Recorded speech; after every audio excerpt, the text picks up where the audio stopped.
Something is happening beneath the surface of the global economy, not in headlines, not in declarations, not in press conferences where officials speak of cooperation and mutual benefit. Something else. A cycle, methodical, deliberate, sustained through technical language and administrative adjustments. The kind of confrontation that doesn't announce itself but reshapes trade flows, supply chains, and pricing structures across entire industries. This is not a trade war in the traditional sense. There are no dramatic summits, no envoys shuttling between capitals with urgent proposals. Instead, there are tariff schedules revised in government offices, tax codes amended with clinical precision, regulatory frameworks adjusted to create friction where none existed before, and each measure, no matter how technical it appears, is answered. The pattern emerges not from what is said, but from what is done. A tariff adjustment on specific goods. 3 weeks later, an inspection regime tightens on imports from the country that imposed it. A tax incentive removed. A month passes, then licensing requirements expand for companies operating in the market of the country that made the first move. None of this is announced as retaliation. It arrives wrapped in the language of domestic policy reform, technical compliance, administrative efficiency. China sits at the center of this process, not as aggressor, not as victim, but as participant in a cycle that has developed its own rhythm, its own logic. When tariffs rise on Chinese manufactured goods, the response doesn't come immediately. Days pass, sometimes weeks, then a regulation surfaces. An inspection process for imported agricultural products becomes more rigorous, not blocked, just slower, more documentation required, more checkpoints to clear. The timing matters more than the content. This is the language of economic pressure, not words exchanged in negotiations, but measures implemented through bureaucratic channels. A tariff on industrial components. Weeks later, rare earth export licensing procedures are reviewed, adjusted, technical language, procedural justifications, but the sequence is clear to anyone watching. What emerges is not chaos, it's calibration. China's approach has been consistent, measured responses that avoid dramatic escalation while ensuring that economic pressure is reciprocated.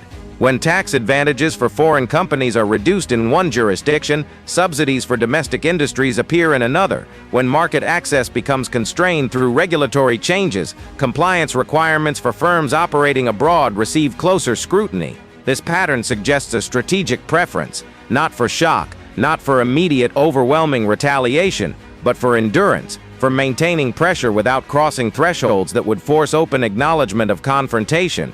The confrontation exists, make no mistake, but it exists in tariff codes and tax schedules, in licensing delays and inspection protocols. Supply chains feel the impact before markets understand it.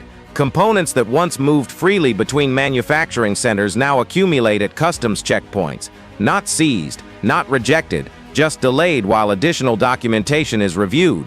Prices adjust, companies shift sourcing, production timelines extend. All of this happens quietly, without official statements attributing cause and effect. The reciprocity is real, but it's not symmetrical. Sharp in tone. A tariff imposed on steel might be answered not with a tariff on steel, but with tightened regulations on technology exports. A tax increase affecting semiconductors might produce enhanced scrutiny of financial services firms.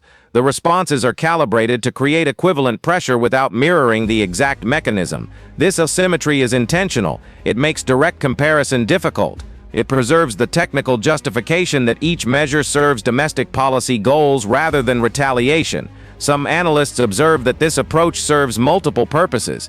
It maintains economic pressure while avoiding the political costs of open escalation. It signals resolve without forcing either side into positions that become impossible to retreat from. And it allows confrontation to continue indefinitely, because there's no moment where escalation becomes undeniable, no point where de-escalation requires formal agreement. The cycle simply continues. Recent developments have followed this pattern with remarkable consistency. Tariff adjustments announced on manufactured goods, followed weeks later by changes to import procedures affecting agricultural products. Not announced as connected, not framed as retaliation, but the timing tells the story that official statements avoid. Tax measures operate on the same principle: removal of preferential treatment for foreign investment in certain sectors, followed by enhanced compliance requirements for companies operating abroad, audit processes that become more intensive, documentation standards that become more demanding. each measure technically justified through domestic policy frameworks, each measure arriving in a sequence that establishes connection without requiring acknowledgement. China's positioning within this cycle reveals a particular strategic calculation. The responses avoid sudden dramatic measures that would force international attention and potential diplomatic consequences. Instead, pressure is applied gradually through administrative channels, regulatory adjustments, technical requirements that accumulate over time. This creates sustained impact without providing clear targets for criticism or intervention. It raises the question of how long such a cycle can be maintained. There are no signs it's approaching resolution. No negotiations producing framework agreements, no joint statements announcing de-escalation. The measures continue. Tariffs remain in place, sometimes expanding to new categories of goods. Tax policies shift, creating new friction points. Regulatory environments adjust, adding layers of complexity to cross-border operations. Markets react, but not uniformly. Some sectors absorb the pressure through pricing adjustments, others shift production locations, reconfigure supply chains, seek alternative sources. The impact ripples outward, affecting industries that seem distant from the original measures. A tariff on one component category forces recalculation across entire manufacturing processes. A tax change affecting one sector influences investment decisions in others. This is economic confrontation below the threshold of open conflict. No military posturing, no territorial disputes directly addressed. Instead, leverage applied through trade flows, tax incentives, regulatory compliance requirements. The battlefield is spreadsheets and policy documents. The weapons are tariff schedules and inspection protocols. What makes this cycle sustainable is precisely what makes it difficult to resolve. Neither side frames their actions as escalation.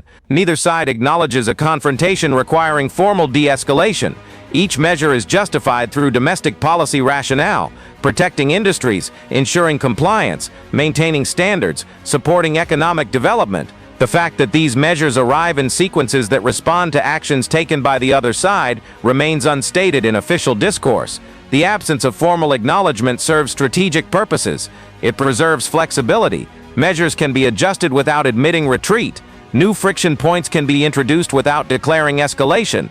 The cycle can intensify or moderate based on other strategic considerations without requiring the political costs of public negotiation. China's approach demonstrates particular discipline in this regard. Sharp in tone, the responses are consistent enough to signal that pressure is reciprocated, but they arrive without inflammatory rhetoric, without public accusations, without framing that forces diplomatic confrontation. This allows the economic pressure to continue while other aspects of the relationship proceed with minimal disruption. Trade continues. Even as tariffs rise, investment flows persist, even as tax advantages disappear. The companies operating within this environment develop their own adaptation strategies. Some absorb costs, some shift operations, some reconfigure supply chains to avoid the highest friction points. But all of them operate within an environment where the rules are shifting gradually, where regulatory requirements evolve without warning, where planning requires constant recalibration based on technical changes that arrive without clear timeline or endpoint. This pattern suggests that economic confrontation has become the preferred mechanism for managing tensions that might otherwise seek other outlets. Tariffs and taxes replace more direct forms of pressure. Regulatory adjustments substitute for diplomatic demands. The confrontation is real, the pressure is sustained, but it operates through mechanisms that preserve the appearance of normal economic policy. Some analysts observe that this represents a fundamental shift in how major economies manage strategic competition. Not through military buildups, though those continue, not through alliance formations, though those persist, but through the patient application of economic friction, calibrated to maintain pressure without forcing crisis, sustained through technical mechanisms that avoid dramatic escalation. The cycle continues because neither side has reason to break it unilaterally. Removing tariffs without reciprocal action appears as weakness. Escalating dramatically risks consequences neither side seeks, so the middle path persists. Measured pressure, calibrated responses, technical adjustments that accumulate into sustained economic friction. Recent months have seen this pattern repeat with variations but consistent underlying logic. A tariff adjustment on technology goods, followed by enhanced export controls on critical materials. A tax policy change affecting foreign firms, followed by expanded compliance requirements for companies operating abroad. Each measure individually justifiable. Each sequence revealing the reciprocal nature that official statements never acknowledge. What emerges is not war, but not peace either. It's managed confrontation, sustained through policy rather than force, calibrated to maintain pressure without triggering crisis. And it continues, day after day, measure after measure, hardened tone, in a cycle that has no clear resolution because it has no formal beginning that could be formally ended. China's role in this cycle reflects strategic choices about how to respond to pressure while maintaining economic growth and market stability. The responses avoid actions that would severely disrupt trade flows or force supply chain collapse. Instead, they create friction, measurable, sustained friction that increases costs, complicates operations, and ensures that economic pressure is reciprocated without forcing open confrontation. The standoff continues, not in headlines, not in dramatic announcements, but in the quiet accumulation of tariff schedules and tax codes, inspection protocols and licensing requirements, in the calculations companies make about sourcing and pricing, in the adjustments markets make to flows of goods and capital, in the sustained application of pressure through mechanisms that technical enough to avoid forcing open acknowledgement, but consequential enough to reshape how economies interact. This is the confrontation, managed, calibrated, sustained, and ongoing.